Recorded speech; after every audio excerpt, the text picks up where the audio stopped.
Hello प्यारे बच्चों, आज की इस वीडियो में देखेंगे 8th ग्रेड अभ्यास पुस्तिका सत्र आपका 2025-26 की आपकी न्यू बुक है कक्षा 7 विषय सामाजिक विज्ञान।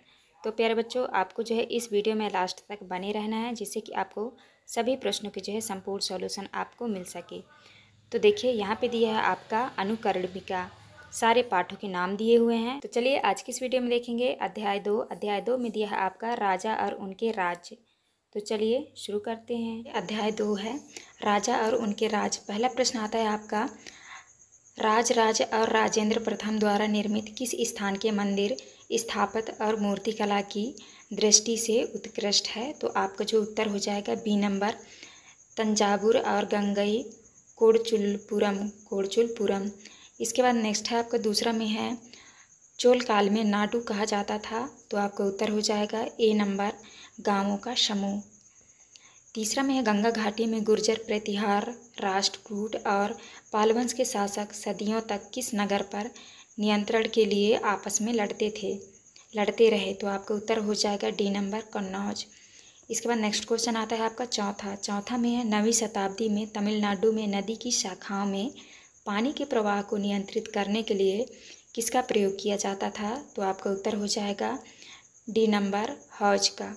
इसके बाद आता है आपका पांचवा में है, नीचे दिए गए चित्र का अवलोकन कीजिए, यह कृति किस राजवंश से संबंधित है। तो आपका उत्तर हो जाएगा बी नंबर, राष्ट्रकूट। इसके बाद आता है आपका रिक्त स्थानों वाले प्रश्न। तो यहाँ पे आपको ए नंबर में आपको लाडू भरना है, बी नंबर में आपको राज प्रथम, और तीसरे में आपको भरना है नगरम, और चौथे में भरना है आपको चोल, और पाँचवीं में आपको तंजावुर और निशंभु शूदनी। तीसरा आपको भर लेना है। इसके बाद आता है आपका प्रश्न क्रमांक सातवां में है, 7वीं शताब्दी के प्रारंभ में राजाओं ने अपने सामंत के रूप में किन्हें मान्यता प्रदान की थी। तो आपको उत्तर में लिखना है, 7वीं शताब्दी आते आते उपमहाद्वीप के विभिन्न भागों में बड़े भूस्वामी और योद्धा सरदार अस्तित्व में आ चुके थे। राजा लोग प्रायः उनके अपने मातहत या सामंत के रूप में मान्यता देते थे। तो इस तरह आपको करना है। इसके बाद आता है आपका 8 में है, चौहान शासकों का राज्य विस्तार किन किन क्षेत्रों में था। उत्तर होगा आपका, चौहान शासकों का राज्य विस्तार दिल्ली और अजमेर के आसपास के क्षेत्र पर था। उन्होंने पश्चिम और पूर्व की ओर अपने नियंत्रण क्षेत्र का विस्तार करना चाहा था। इसके बाद नेक्स्ट आता है आपका प्रश्न क्रमांक 9। प्रश्न क्रमांक 9 में है, चोल मंदिर के साथ जुड़े हुए शिल्पों में सबसे विशिष्ट प्रमुख क्या था। तो आपको उत्तर में लिखना है, चोल मंदिर के साथ जुड़े हुए शिल्पों में सबसे विशिष्ट प्रमुख था कांस्य प्रतिमाएं बनाने का काम। चोल कांस्य प्रतिमाएं संसार की सबसे उत्कृष्ट कांस्य प्रतिमाओं में गिनी जाती है। 10 में है, कल्हड़ द्वारा कश्मीर के राजाओं का इतिहास लिखने के लिए किन किन स्रोतों का उपयोग किया गया है। तो आपको उत्तर में लिखना है, कल्हड़ द्वारा कश्मीर के राजाओं का इतिहास लिखने के लिए शिलालेखों, दस्तावेजों, प्रत्यक्षदर्शियों के वर्णनों और पहले के इतिहासों समेत अनेक तरह के स्रोतों का इस्तेमाल किया। इसके बाद आता है आपका प्रश्न क्रमांक 11। प्रश्न क्रमांक 11 में है, चोल शासन में सभा की सदस्यता के लिए क्या अर्हता थी। तो आपको जो है प्रश्न क्रमांक 11 का उत्तर यहाँ से देख के अच्छे से कर लीजिएगा। इसके बाद जो है आपका नेक्स्ट क्वेश्चन आता है प्रश्न क्रमांक 12 में है, उत्तर मेरूर से प्राप्त अभिलेखों के अनुसार समिति के चयन का कौन सा तरीका अपनाया जाता था।